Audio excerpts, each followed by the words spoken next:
ଭାଇମାନେ ଦେଖନ୍ତୁ ସକାଳୁ ସକାଳୁ ରୋଷେଇ କରିବା ପାଇଁ ପରିବା ନଥିଲା ଯେହେତୁ ତ ମୁଁ ବିଗ୍ ବାସ୍କେଟ୍ରୁ କିଛି ପରିବା ମଗାଇଥିଲି। ଚାଲନ୍ତୁ ଖୋଲି ଦେଖିବା କ'ଣ ଆସିଛି।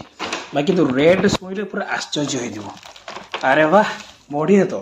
ଦେଖନ୍ତୁ ଏଇ ସାଇଜ୍ର କୋବିଟା ଆପଣଙ୍କୁ କେତେ ଟଙ୍କା ପଡ଼ିଥାନ୍ତା ବାହାରୁ କିଣି, ଏଇ କୋବିଟା ମାତ୍ର ମୋତେ 10 ଟଙ୍କା ପଡ଼ିଛି। ଏ କୋବିଟା ବାହାରୁ କିଣିଥିଲେ ଆପଣଙ୍କୁ କେତେ ଟଙ୍କା ପଡ଼ିଥାନ୍ତା କମେଣ୍ଟ କରି ନିଶ୍ଚିତ ଜଣାଇବେ। ଦେଖନ୍ତୁ ମାତ୍ର 10 ଟଙ୍କାରେ ଏତେ ବଡ଼ କୋବି। ଭାଇ ବା ମଜା ହିଁ ମଜା, ଲାଭ ରହିଲିରେ। ତାପରେ କ'ଣ ଦେଖିବା, ଏଇଟା ଗୋଟେ ବିସ୍କିଟ୍ ମଗାଇଥିଲି, ଏଇଟା ଗୋଟେ ମଗାଇଥିଲି, ଏଇଟା ଆଉ ଗୋଟେ ବିସ୍କିଟ୍, ପିଆଜ ମଗାଇଥିଲି ଦୁଇଟା। ଦେଖନ୍ତୁ ହାଫ୍ କେଜି ଦୁଇଟା, ଭାଇ 20 ଟଙ୍କା ମାତ୍ର। ଆଉ ଏଇଟା ହେଲା ମଟର।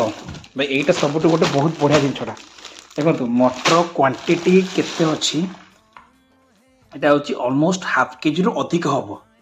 ମୋତେ ମିଳିଛି ମାତ୍ର 10 ଟଙ୍କାରେ। ଭାଇ ବ୍ରିଲିଆଣ୍ଟ। ଭାଇ ୟାଠୁ ଭଲ ଅଫର୍ ପରିବାର କ'ଣ ବା ପାଇପାରିବେ। ମଟର ଯେଉଁଠି ଆମେ କିଣିଲା ବେଳକୁ ଆମକୁ ପଡ଼ୁଛି କେତେ ଟଙ୍କା, ଅଲମୋଷ୍ଟ 100 ଟଙ୍କା କିମ୍ବା 120 ଟଙ୍କା ପଡ଼ୁଛି କେଜି। ଭାଇ ମୋତେ 10 ଟଙ୍କାରେ ମିଳିଛି ହାଫ୍ କେଜି। ଭାଇ ଦେଖନ୍ତୁ କହିବାର ମତଲବ ଏଇଆ କି, ଭିଡ଼ିଓ ବନେଇବାର ମତଲବ ଏଇଆ କି, ଯଦି ଆପଣ ଯେଉଁ ଏରିଆରେ ରହୁଛନ୍ତି ସେଇ ଏରିଆରେ ବ୍ଲିଙ୍କିଟ୍ କିମ୍ବା ବିଗ୍ ବାସ୍କେଟ୍ ଭଳିଆ ଡେଲିଭରି ପାର୍ଟନର ଡେଲିଭରି କରୁଛନ୍ତି, ଦେନ୍ ସକାଳୁ ସକାଳୁ ଏଇଭଳିଆ ପରିବା କମ୍ ରେଟ୍ର ଫାଇଦା ନିଶ୍ଚିତ ଉଠାନ୍ତୁ। ଭାଇ 10 ଟଙ୍କାର କୋବିକୁ ଗ୍ରୀନ୍ ମଟର ମାତ୍ର 10 ଟଙ୍କା, ସେ ପୁଣି ହାଫ୍ କେଜିକୁ। ଭାଇ ଏଭଳିଆ ଫାଇଦା ନ ଉଠେଇକି ଛାଡ଼ିବା କଥା ନୁହଁ। କିନ୍ତୁ ସବୁବେଳେ ଗୋଟେ କଥା କହିବି, ଯେତେବେଳେ ଜିନିଷ ଆଣୁଛନ୍ତି ମାର୍କେଟ ପ୍ରାଇସ୍ କମ୍ପେୟାର କରିକି ଆଣିବେ। ଆଉ ତା ସହିତ ଟୋଟାଲ ବାସ୍କେଟ୍ ଭ୍ୟାଲୁ ଉପରେ ମଧ୍ୟ ତାର ଅଫର୍ ଚାଲିଥାଏ। ଯେମିତିକି 500, 600, 700 କିମ୍ବା 1000, 2000 କିଣିଲେ ଏତିକି ଟଙ୍କା କଟିଯିବ। ତ ସବୁବେଳେ ସେ ଅଫର୍ ଦେଖିକି କିଣିବା, ମାର୍କେଟ ପ୍ରାଇସ୍ କମ୍ପେୟାର କରିକି କିଣିବେ। ରହିଲି, ଜୟ ଜଗନ୍ନାଥ।